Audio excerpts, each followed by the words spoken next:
A student who was arrested for posting a tweet that appeared to mock the First Lady, Aisha Buhari, has been remanded in prison pending the hearing of his bail application. Aminu Mohammed is a final year student of the Federal University, Juse. The tweet, which was posted in Hausa in June this year, loosely translated, "Mama is eating poor people's money and is now full." It was accompanied by a photo of Aisha Mohammed's lawyer, Siki Agu, and says he denied a charge of defamation and was remanded after hearing at a court in the capital Abuja, pending another sitting on his bail. Arise News gathered from the presidency sources that the case was filed by the police, and there's now an outrage, including pleas for his release by several groups, including Rights Group and Amnesty International. Dr. Abati. Okay, I know that this particular matter. I'm sorry, I'm told to read on. I also hear that the national youth leader of the People's Democratic Party, Mohammed Kalade Suleiman, has confirmed what he called the legal detention of Aminu Mohammed for allegedly tweeting against the wife of the president, saying the act has overstepped the boundary of decency, law, and justice. Suleiman, who questioned those behind the arrest, condemned it and says he will continue to resist all arrests to ridicule, malign, and threaten or harass young people in Nigeria.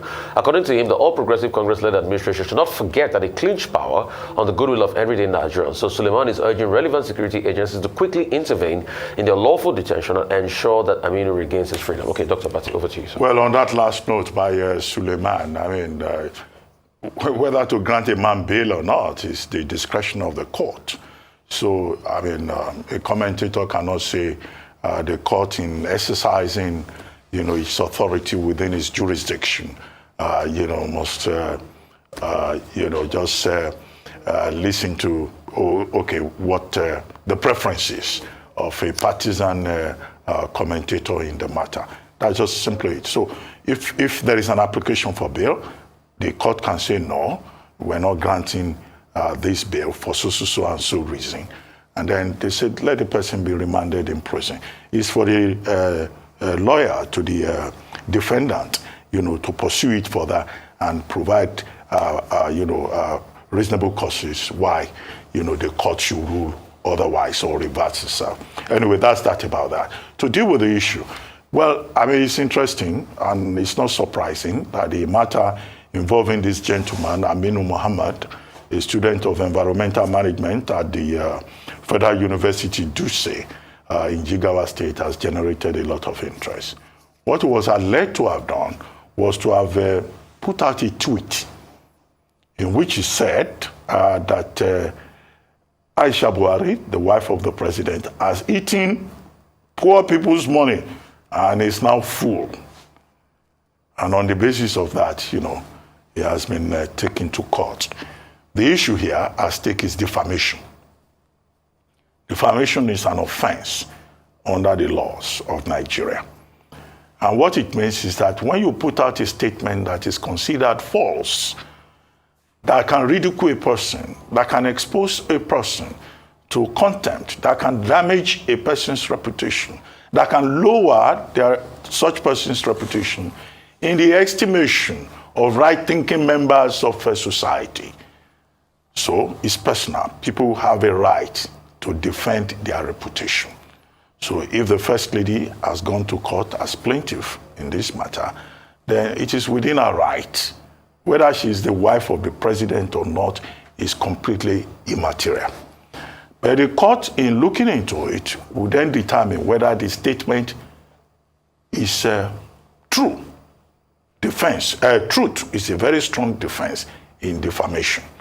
If you say, yes, it is true, this person has consumed poor people's money and is now full, the court will say, prove it. You who alleges must prove. So don't let's be sentimental about it. I know that the concern of the public is simply that people in high places are very quick to say, oh, I've been defamed and the person must be punished. No, you can defend your reputation, whether you are in government or not, as long as the judicial system is very fair in looking at the issues. The second thing that people should pay attention to is that this was a tweet. A lot of people go on Twitter and other social media platforms. They think because of the anonymity that it grants you, you can just say what you like about other people. If the matter is taken up in court, it could be an issue, and you could be sanctioned for it under the laws of the land. People hide under the fact that the Evidence Act 2011 does not talk about the admissibility of electronic evidence. But they forget that there's also the Cybercrime Prohibition Prevention etc. Act of 2015. And there have been decided cases under that look, if you go to any electronic platform or digital platform to either commit fraud or to commit a crime, to abuse people, you can be taken to court. So that's one other lesson for people who think, after all, it's social media. I can say what I like. After all, it's Twitter. And Elon Musk, who has bought Twitter, is now saying, this is a free speech, free willing space. No, it is not. That's one lesson that people should learn. And the issue about admissibility of electronic evidence, the leading authority on it is Justice Alaba Ajileye. Justice Alaba Ajileye has written 2 books on it. So for persons who don't know what it is all about, they should read the Cybercrime Act 2015 and read Justice Alaba Ajileye's books on electronic evidence, his compendium of cases and his original text on the matter. So while people can be emotional about this and they say, oh, she's the first lady, they forget that the principle that public officers must be held accountable, the principle of voluntary non-fit injuria, does not apply in this particular instance to a private person like Aisha Buhari. She's not the one they voted for. So she has the right to defend her reputation. And in many instances also, even those that we say, if you don't like it, don't go near the kitchen, they also have a right to defend their reputation. But truth is a defense, or what some people call justification.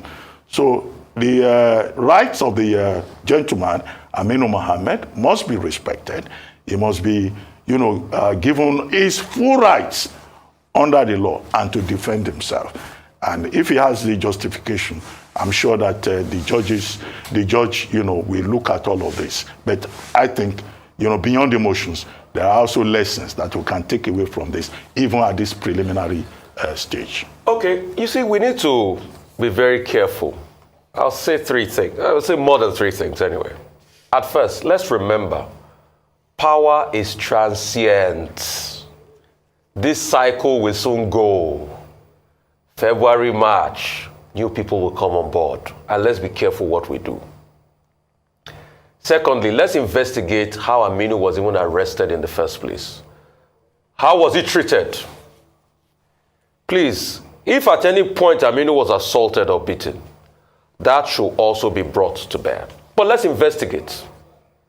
And let us look at this matter deeply. I'm happy you talked about the high-handedness, Dr. Abati. Yes, there's that level of high-handedness among people that feel they're high up there. You said we didn't vote for the First Lady. Yes, she's the wife of the president. But why do we have an office of the First Lady working? I ask. Is it constitutional? Is that not an aberration of the law of the land already in the first place? Can we come out to say that monetary provisions are not made for the office of the First Lady? Is it constitutionally recognized?